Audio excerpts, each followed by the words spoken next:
How much does a glass of champagne truly cost? For one major airline, the answer was everything it had.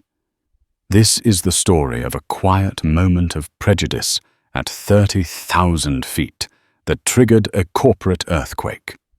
When a flight attendant saw Dr. Isabella Sterling, a brilliant black surgeon, and denied her the same drink her white counterparts were enjoying, she made a catastrophic miscalculation.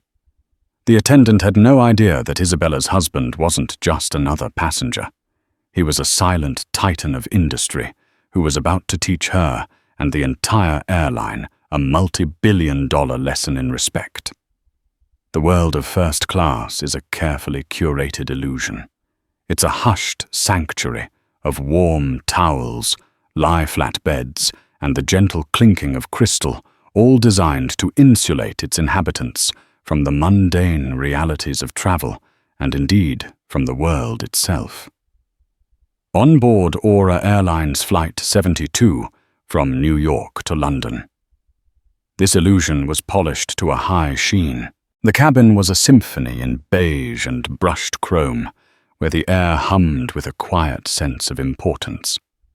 In seat 2A sat Dr. Isabella Sterling.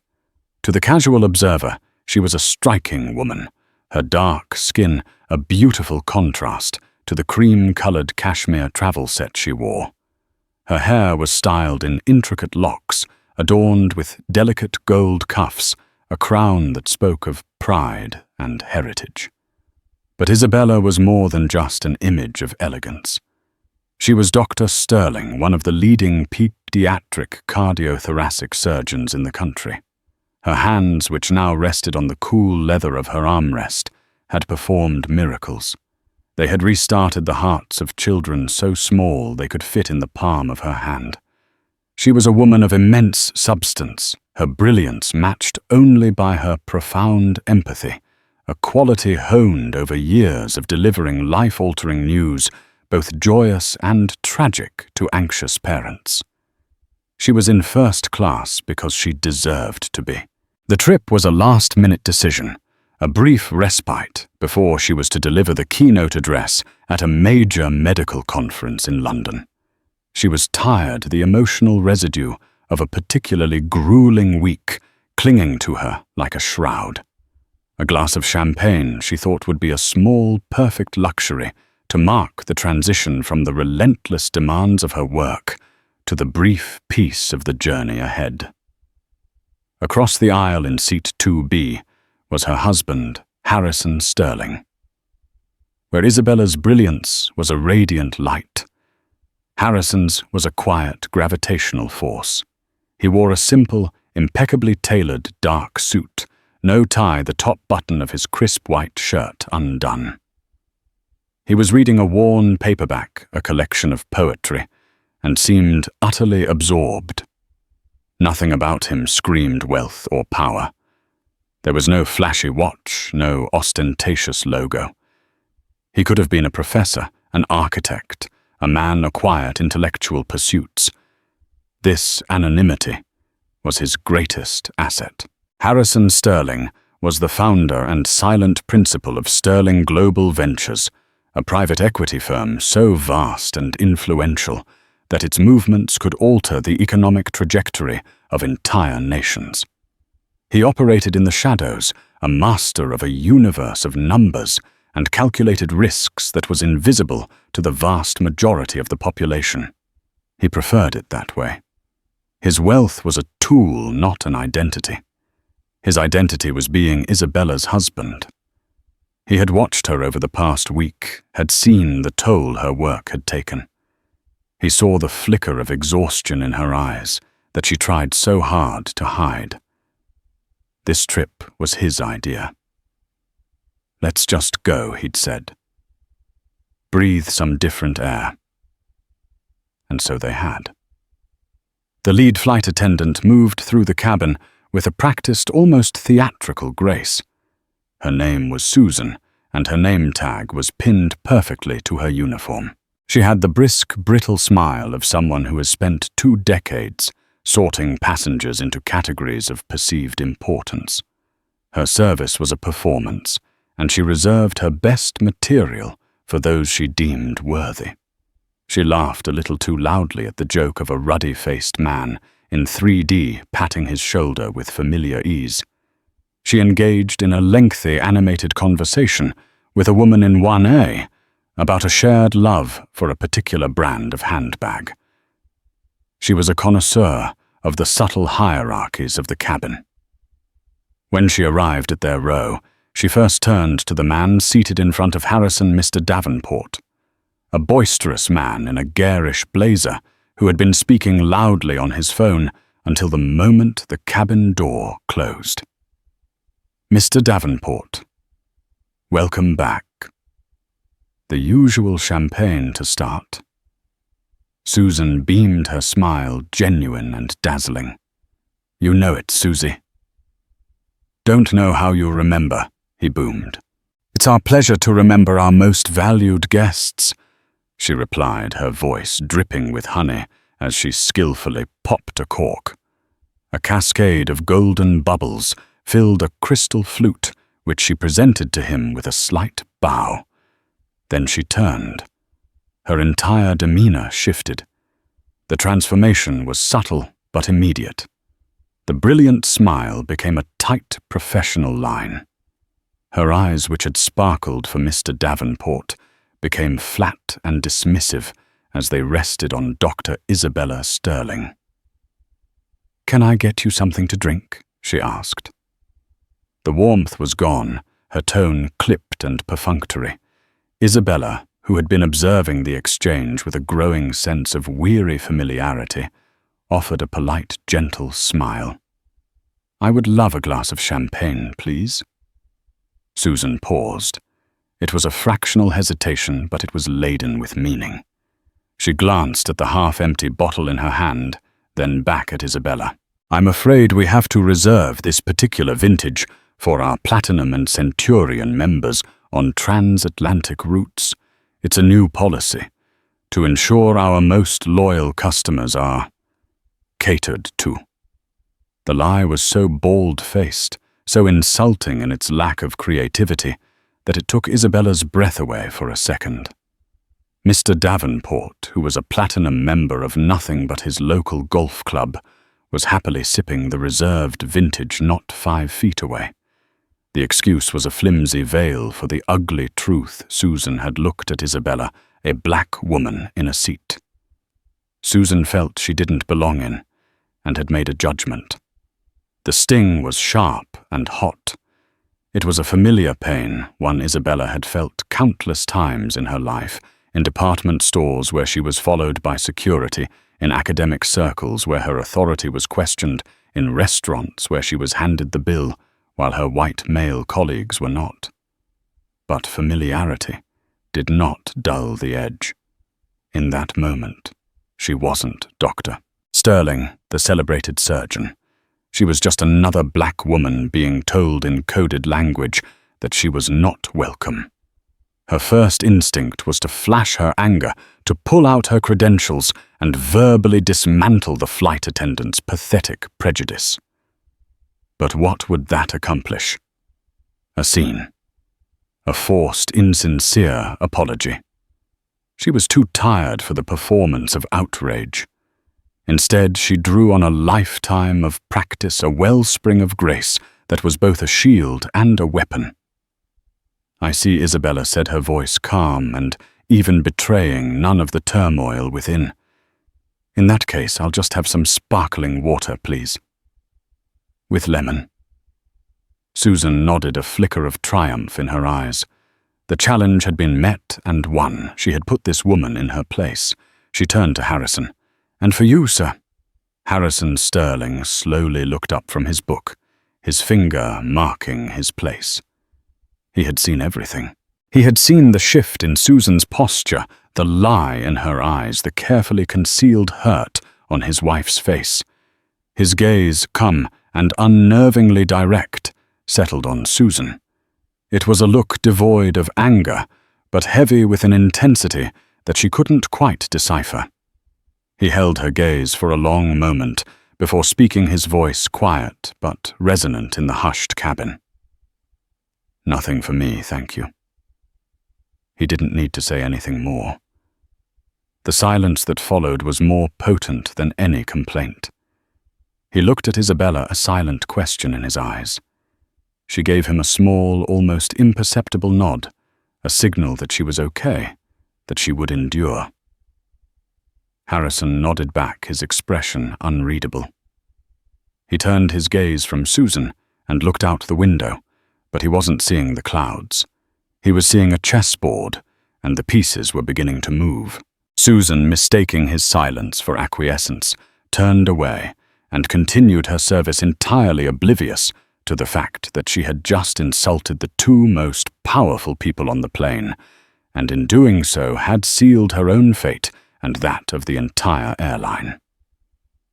The flight settled into its rhythm, a long, monotonous drone, punctuated by the quiet hum of the engines. For most of the passengers in the first-class cabin, it was an oasis of tranquility.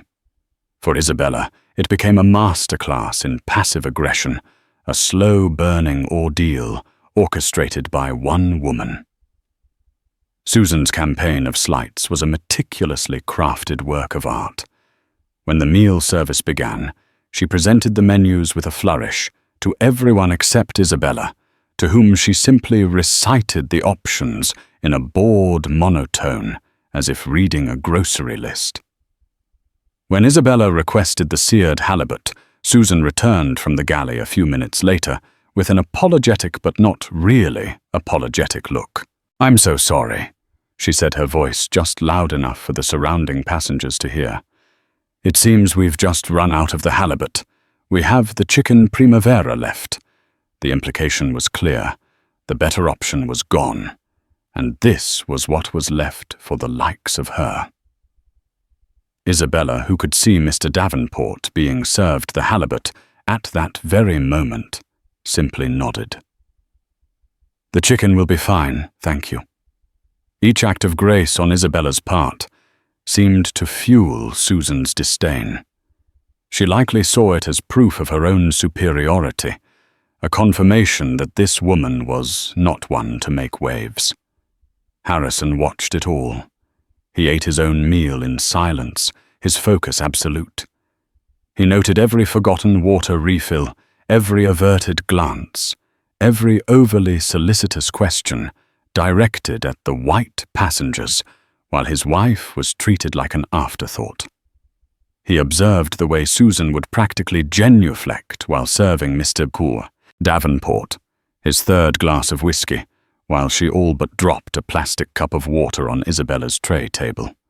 Not everyone was oblivious. In seat 3A sat Professor Alistair Finch, an elderly man with a kind, wrinkled face and a tweed jacket that had seen better decades. He was a renowned historian, a man who had spent his life studying the nuances of human behavior and power dynamics. He saw exactly what was happening.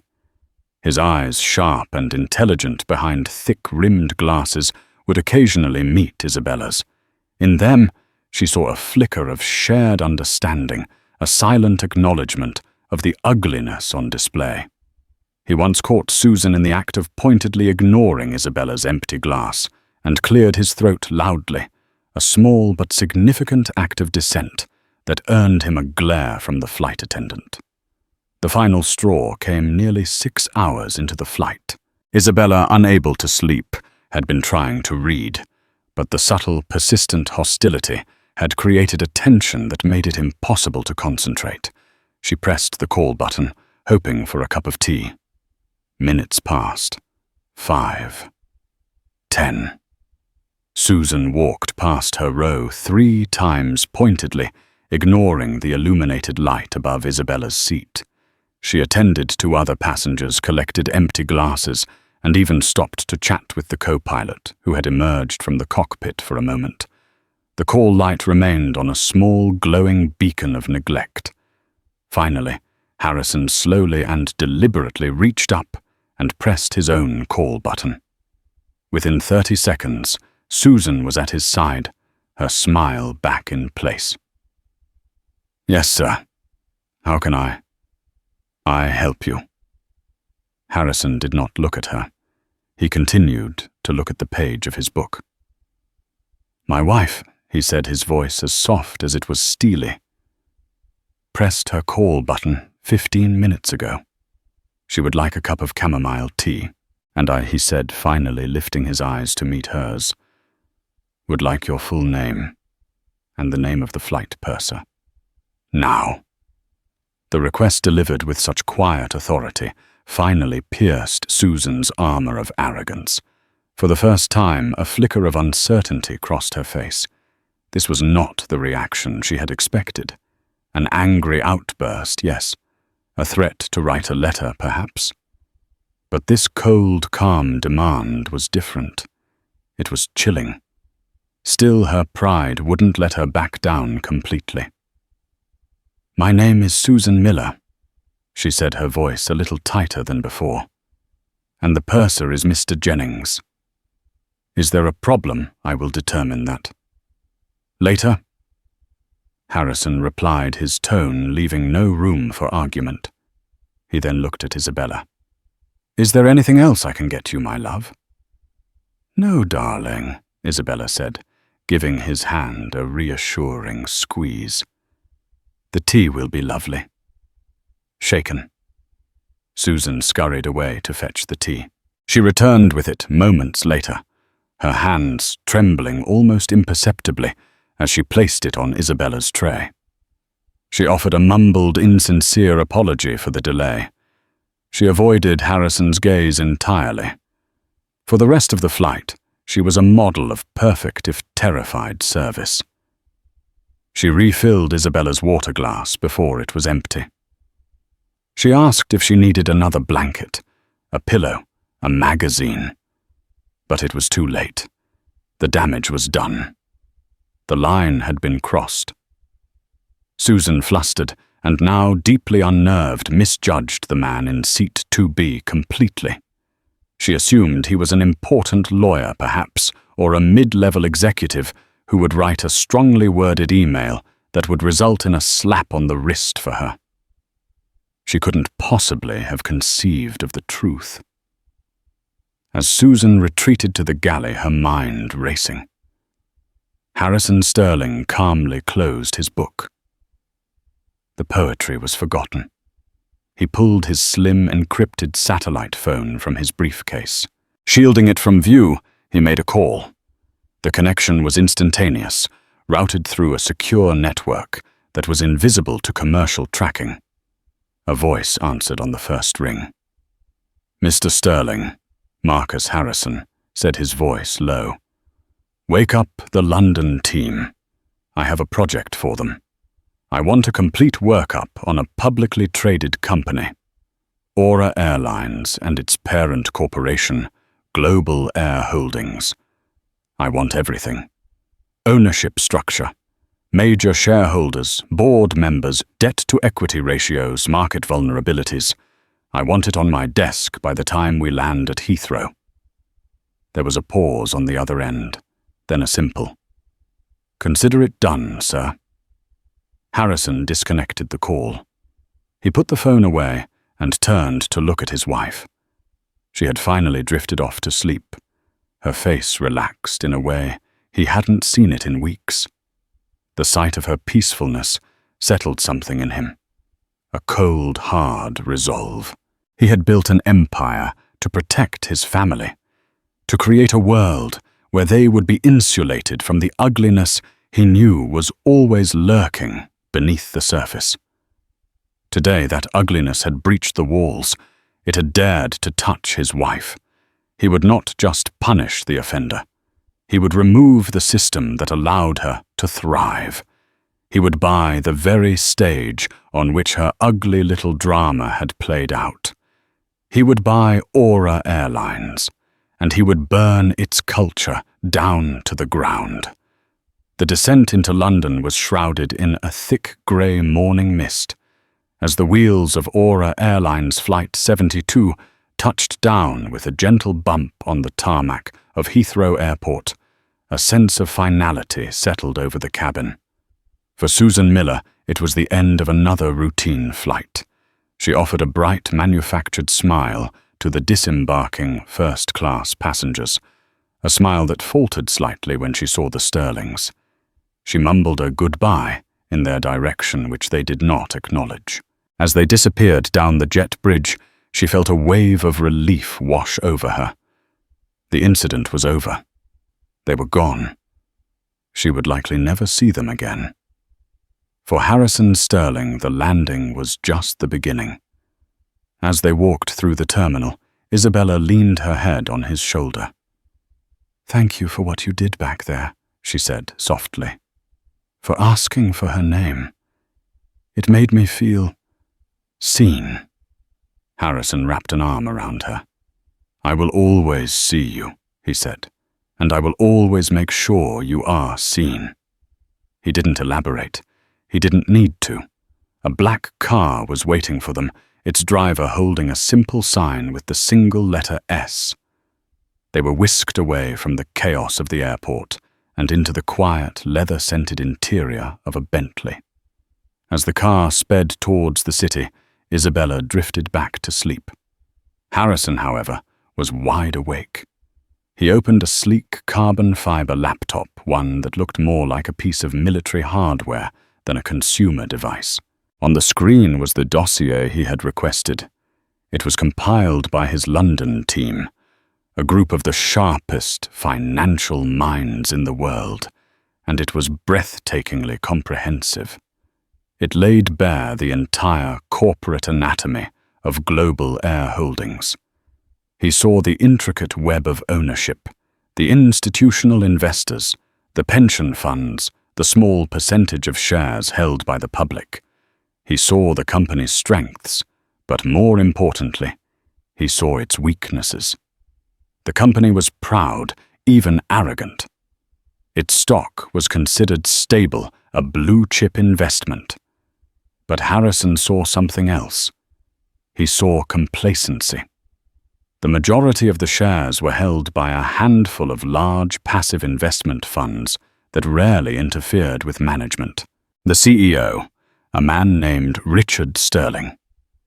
A coincidence of name that brought a grim, ironic smile to Harrison's face, was known for his extravagant lifestyle and his focus on superficial metrics like on-time departures and cabin aesthetics, rather than deep-seated cultural health. The company was a beautiful, ripe fruit, seemingly perfect on the outside, but vulnerable. He convened a virtual meeting from the back of the moving car. On his screen, the faces of his most trusted lieutenants, appeared a global team of financial predators. Marcus, his London chief of staff, Lena, a ruthless legal counsel from Hong Kong, and David, a trading wizard based in New York. He came straight to the point. His voice was calm, almost unnaturally so. "Good morning. We are acquiring a controlling interest in Global Air Holdings. We will do it quickly, quietly, and decisively. This is not a negotiation. It is a hostile takeover." A ripple of shock went through the virtual room. Sterling Global Ventures was known for strategic long-term investments, not aggressive corporate raids. So Marcus began, his voice cautious. "Global Air is a behemoth. A public tender offer would be noisy. It would take weeks, months, maybe." "We are not making a tender offer," Marcus Harrison stated. "That is too public. We will do this through a series of coordinated block trades." "David, I want you to start buying on the open market, but keep the trades small and spread them across multiple brokers to avoid triggering any alarms." "Lena, I want you to approach the top 5 institutional shareholders. I know for a fact that 2 of them are over-leveraged in the commercial real estate market and are desperate for liquidity. We will offer them a significant premium, 25% above yesterday's closing price. But the offer is only good for 24 hours. It will be an all-cash deal. They won't be able to refuse." It was a stunningly audacious plan. A financial blitzkrieg designed to seize control before the company's leadership even knew they were under attack. For the next 72 hours, The financial world felt a series of tremors, though few could identify the source. The stock price of Global Air Holdings, GAH, began to climb steadily, at first, then sharply. Financial news networks buzzed with speculation. Was a competitor making a move? Was a foreign government trying to acquire a strategic asset? Inside the opulent headquarters of Airline's CEO Richard Sterling was in a state of escalating panic. He was a man defined by his image, the sharp suits, the corner office with the panoramic view, the carefully cultivated reputation as a titan of the industry. Now his company was being wrestled from his grasp by a ghost. "What do you mean you don't know who it is?" he bellowed at his chief financial officer. "Billions of dollars are moving, and you can't trace the source. But Harrison's operation was a masterwork of stealth. The trades were executed through a labyrinth of shell corporations and offshore accounts, a financial ghost network that was impossible to track in real time. The offers made to the institutional funds were bound by ironclad non-disclosure agreements presented as a once-in-a-lifetime opportunity they couldn't afford to pass up. They took the money and ran. By the third day, it was over.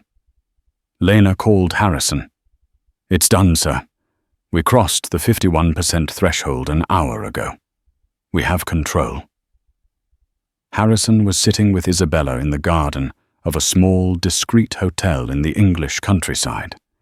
He had told her nothing of his plan, wanting to shield her from the storm he was about to unleash. He simply wanted her to rest to heal. "Thank you, Lena," he said quietly, and ended the call. Isabella looked at him over the rim of her teacup. "You've been busy," she said. It wasn't a question. He smiled. There was a problem that required my attention. The news broke like a thunderclap. An obscure holding company, HSG Investments, a name that meant nothing to the public, had filed the requisite paperwork, officially declaring its new status as the majority shareholder of Global Air Holdings. Richard Sterling was apoplectic. He demanded a meeting. He wanted to face this mysterious corporate raider who had stolen his kingdom from under him. He instructed his assistant to schedule an emergency board meeting for the following Monday. He wanted to meet the representative of HSG Investments face to face. He had no idea he was about to meet his namesake, and he had no idea that the fate of his entire career had been sealed by a single glass of champagne that was never poured. The Airline's boardroom was a cathedral of corporate power.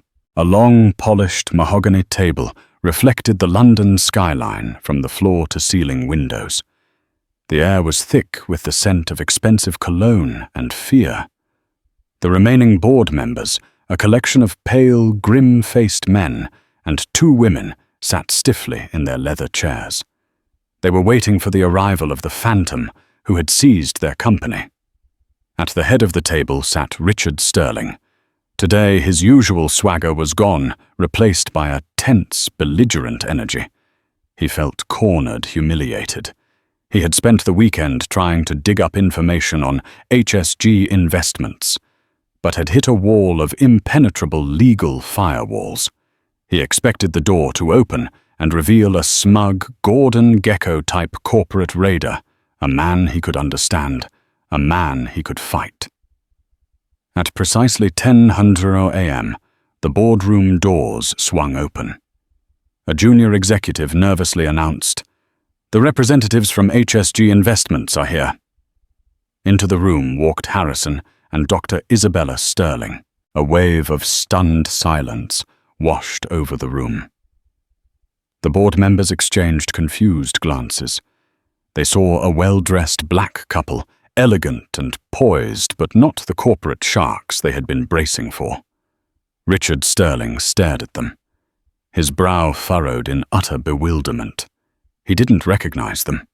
To him, they were just people. They didn't register on his radar of importance.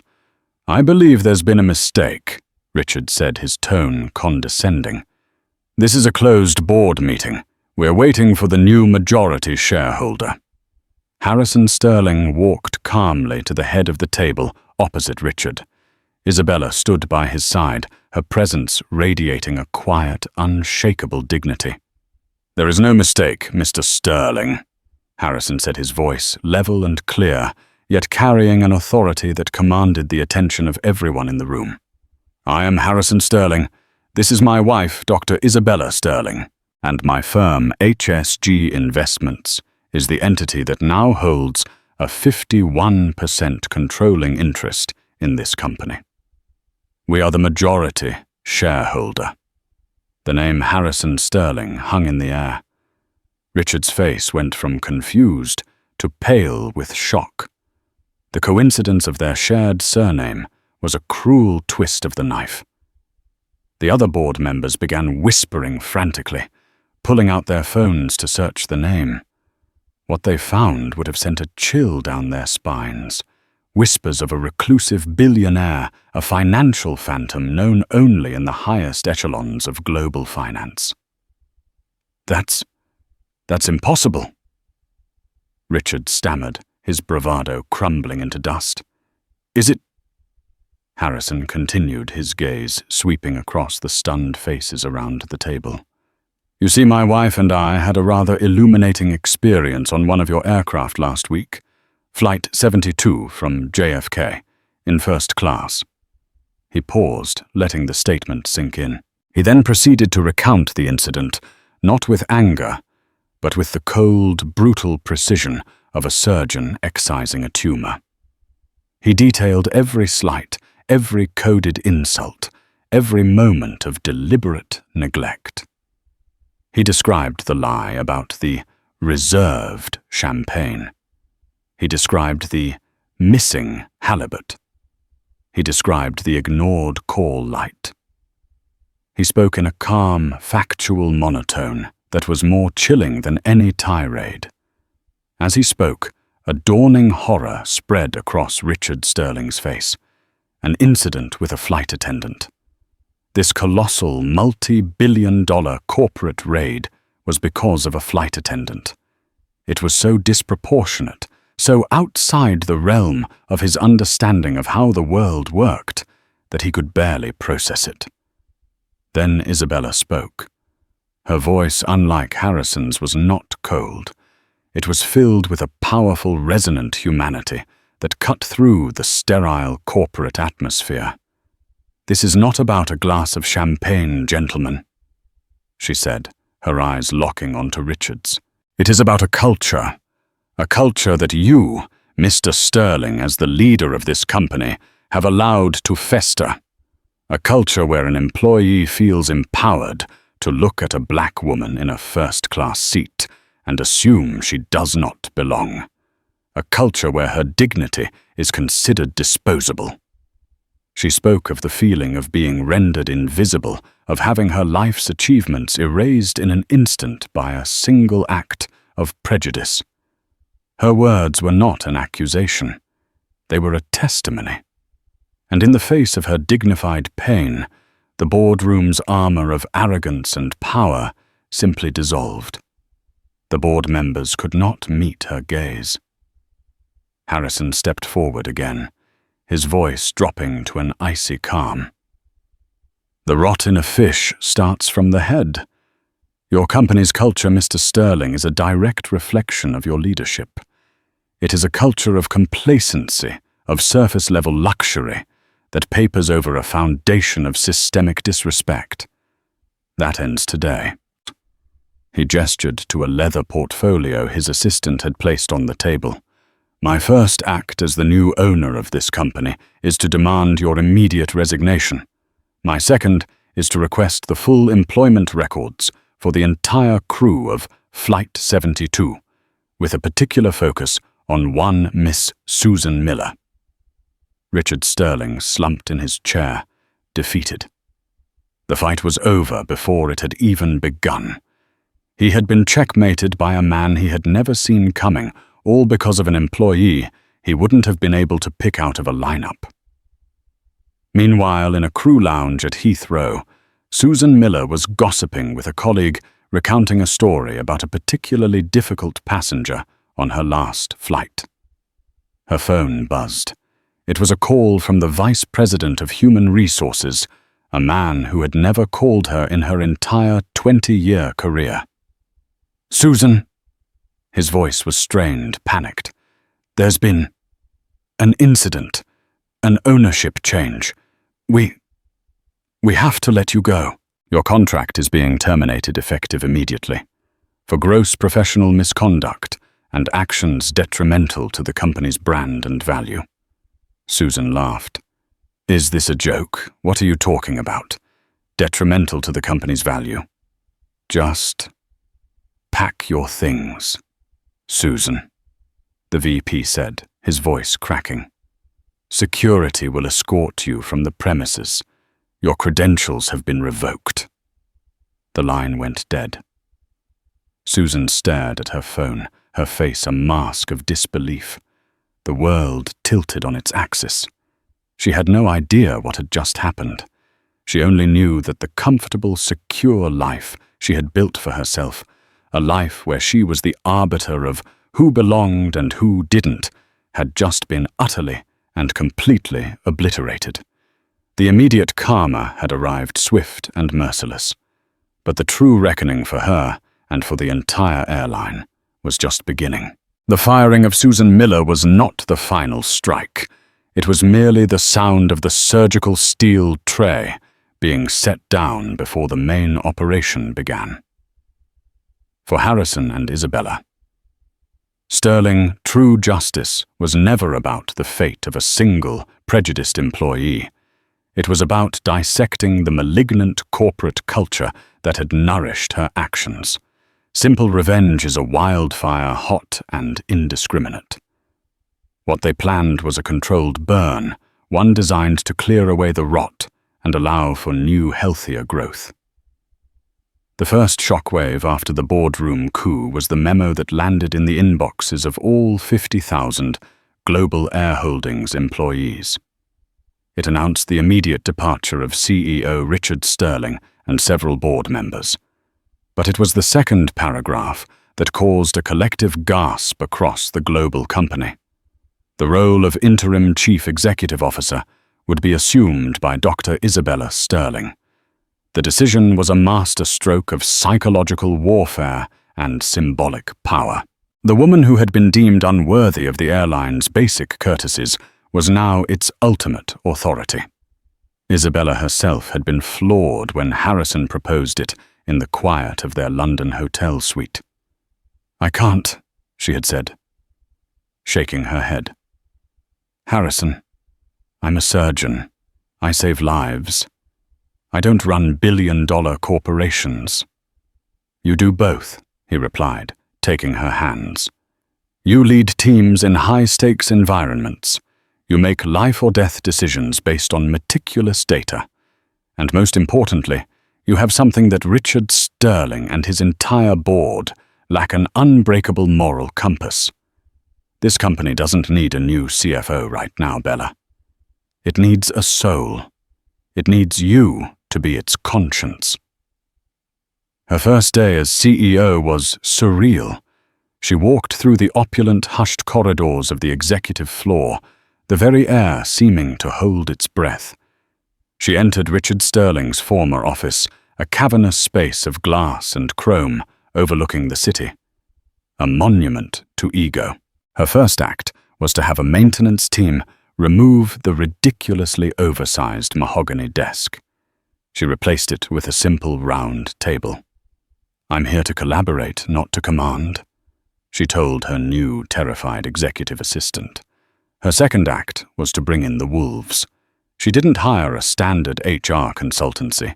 She retained a firm named Veritas Solutions, a boutique and famously relentless DEI group known for its forensic, no-stone unturned cultural audits.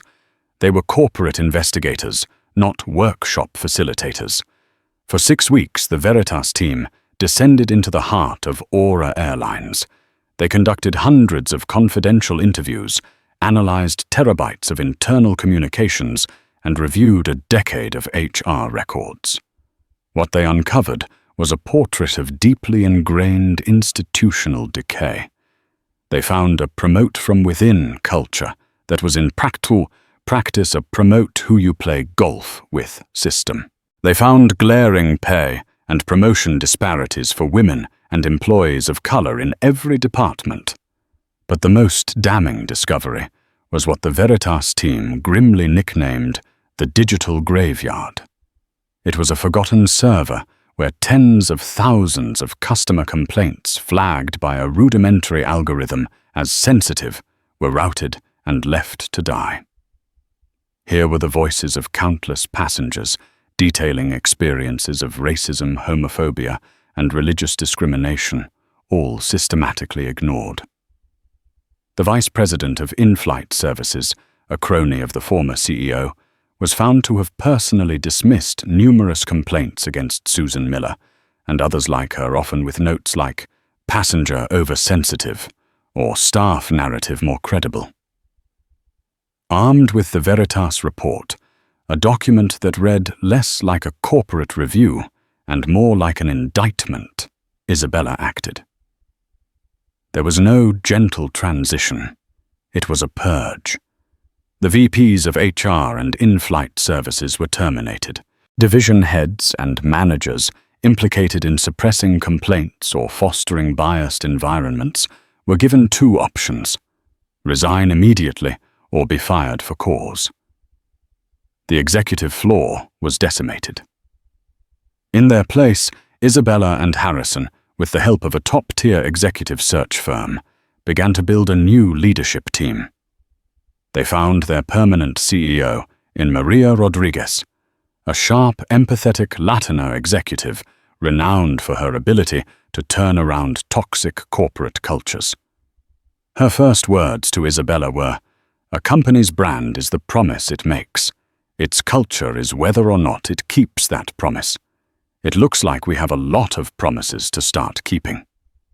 With the new leadership in place, they instituted the Sterling Standard, a complete philosophical and practical overhaul of company policy. Intensive mandatory anti-bias and empathy training became a prerequisite for continued employment.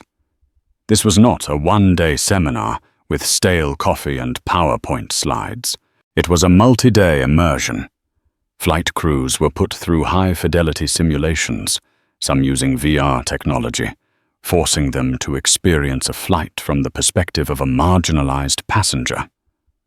Pilots and executives alike were required to participate in candid, difficult conversations about privilege and power led by sociologists and psychologists. Failure to complete or pass the training was grounds for dismissal. While the airline was being reborn, the karma for Susan Miller continued its slow, grinding descent. The story of the takeover was inextricably linked to her, and while the Sterlings never mentioned her name publicly, the aviation industry is a small, gossipy world. She was quietly, unofficially blacklisted. Applications to other legacy carriers went unanswered. Recruiters who once courted her suddenly didn't return her calls. Her career, the bedrock of her identity and sense of superiority, was gone. The financial fallout was swift. The upscale apartment, the European holidays, the designer handbags, it all vanished. She was forced to sell her home and move into a cramped, dingy flat. Her savings dwindled. Eventually, her pride shattered. She took the only job she could get, a housekeeping position at a sprawling, impersonal airport hotel. The hard karma was not just in her fall from grace, but in the brutal poetry of her new reality. Her days were now spent in silent, invisible service. She cleaned up after the very people she used to judge the loud families, the travelers of every color and creed. She was no longer the gatekeeper of a premium experience. She was the one scrubbing the toilets. She who had once wielded dismissiveness as a weapon was now treated with the same casual indifference by stressed travelers and overworked managers. The cruelty was not in poverty, but in the forced daily dose of humility. She was forced to live the life of the people she once believed were beneath her. Back at Aura, the final piece of the transformation was putting the new internal reality on display for the world. The airline was rebranded. The new marketing campaign was a revolution. It featured a montage of real travelers, not actors. A young man in a wheelchair being assisted onto a flight with a look of genuine excitement. A Muslim woman in a hijab laughing with a flight attendant. A family of black travelers being treated with the warmth usually reserved for celebrities. The campaign's slogan, unveiled in a powerful ad, was the ultimate promise born from a painful truth. Aura Airlines, where everyone belongs.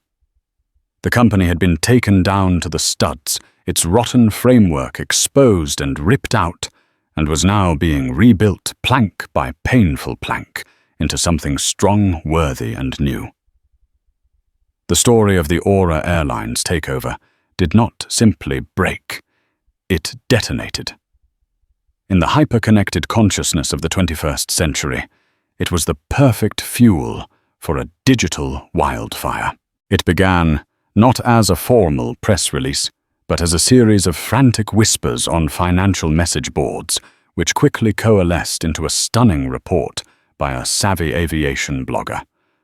From there, it leaped to Twitter, and the inferno began. The hashtag #BuyTheAirline achieved a velocity rarely seen, a viral singularity that transcended news and became culture. It wasn't just a hashtag. It was a rallying cry, a fantasy of ultimate empowerment for anyone who had ever been slighted, ignored, or made to feel small. Memes flooded the internet. Harrison Sterling's stoic face photoshopped onto the body of a knight slaying a dragon with the Aura logo. Dr. Isabella Sterling seated on a throne made of first-class airline seats, a champagne flute in hand, with the caption, "The customer is always right." TikTok videos reenacted the scene with dramatic flair. YouTube essayists produced hours-long deep dives into the financial mechanics of the Sterling Gambit and the socio-cultural significance of the clapback of the century. The story sparked a global conversation that raged from morning talk shows to university ethics classes. It was a Rorschach test for society. Some saw Harrison as a hero, a modern-day Count of Monte Cristo, who had used his immense power for righteous justice. Others, particularly from the established old guard of wealth, muttered nervously about the dangerous precedent of such a disproportionate response, calling it an abuse of capitalist power. But their voices were drowned out by a deafening public chorus of approval. The narrative was simply too compelling. A quiet, brilliant black woman, insulted by petty prejudice, is defended by her loving husband, who instead of merely complaining to the manager, buys the entire company and remakes it in the image of dignity.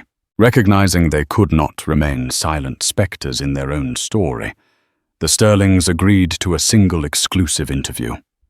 They chose a journalist renowned for her integrity and incisive questioning, ensuring the narrative would be handled with depth, not sensationalism. They did not meet her in a sterile office, but in the library of their Connecticut home, a warm, book-lined space that spoke of intellect and family, a deliberate contrast to the cold power of a boardroom. Isabella, poised and eloquent in a simple navy blue dress, became the voice of their actions. This was never about revenge. She stated, her gaze steady and clear. Revenge is a barren and finite act. It ends with the punishment of one person. We were not interested in that. We were interested in accountability, which is a generative force. This was about dismantling a culture that empowers an employee to believe that a person of color is an anomaly in a space of success. That employee, Ms. Miller, was not an anomaly herself. She was a symptom of a systemic illness. You cannot cure an illness by treating a single symptom. You must heal the entire body.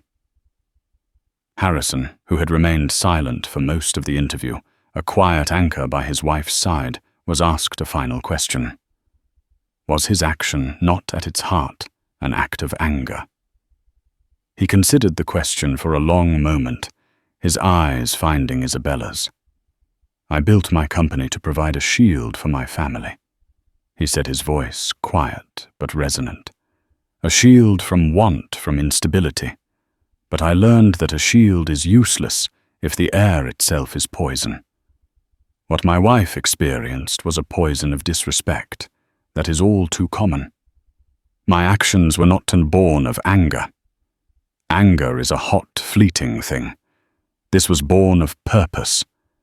The purpose was to detoxify the air, not just for my wife, but for every person who will ever set foot on one of our planes. It was the most necessary, logical, and loving business decision I have ever made." His words solidified the narrative. This was not a hostile takeover. It was a moral one. The Sterling effect, as business journals began calling it, sent shockwaves through the corporate world.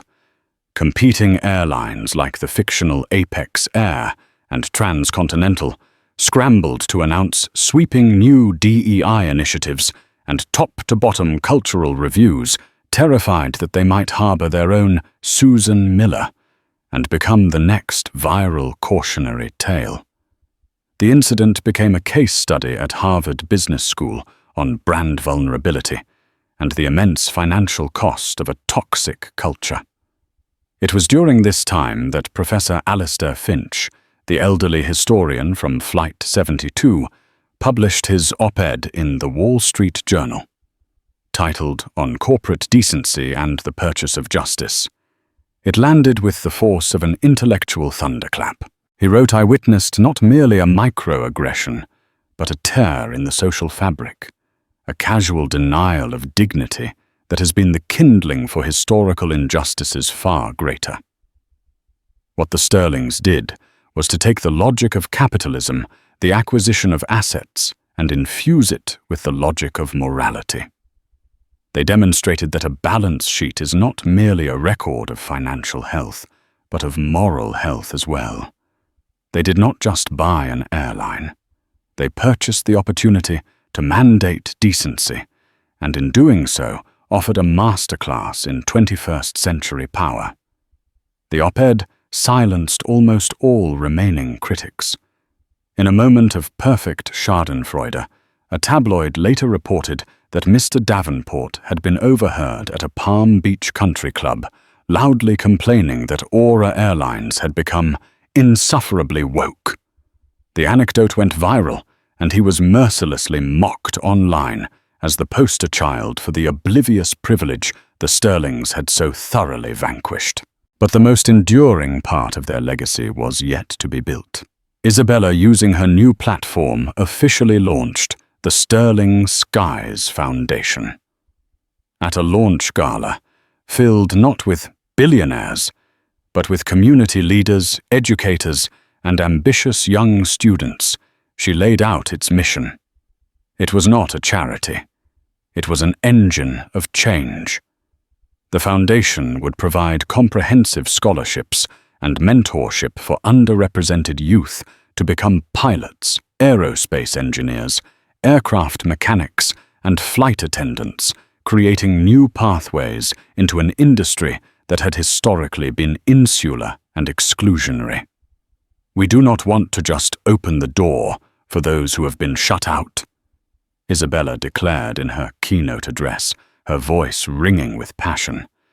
"We want to give them the tools to build a whole new house with a stronger foundation and more windows." A year later, the world of Aura Airlines was transformed.